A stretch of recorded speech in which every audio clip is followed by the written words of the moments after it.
I've been getting a lot of questions yesterday about what the strategies should be in light of the pandemic and my opinion letter that was in the Detroit News.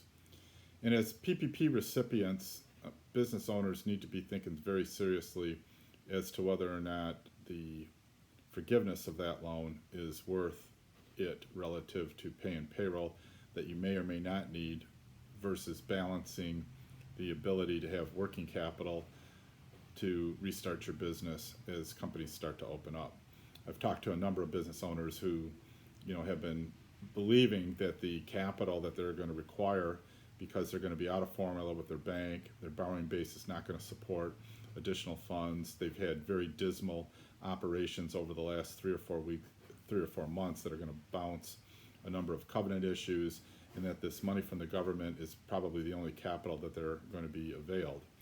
So with that in mind, I think you really have to balance the want and willingness to have this loan forgiven or to be able to use it for non-forgivable expenses, realizing that it may be the only working capital that you may have going forward. And I think that's a strategy that every business owner should be considering who receive PPP. The second part of that is many of you reached forbearance agreements in mid-March, early April with your lender, structuring in 90-day forbearance. Some received overlines. Some received just the ability to continue on using unused lines of credit even though they were in default. My thought there is the next 30 to 45 days is going to come up very quick. I think you've got to start talking to your bankers right now and developing a plan as for what you need. I think one of the key issues is relative to your borrowing base, where you've had a lot of your customers hoarding capital because they're concerned about cash flow themselves, and that people that have been regular pays on your receivable list now are drifting outside the 90-day category.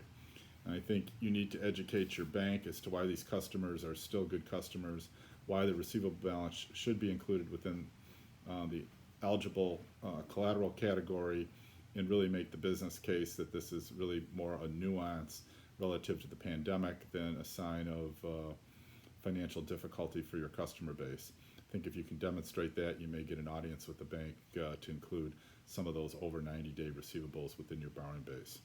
These are just some of the strategies. I'm going to try to do this on a daily basis because I know there's a demand out there for insights and strategies going forward.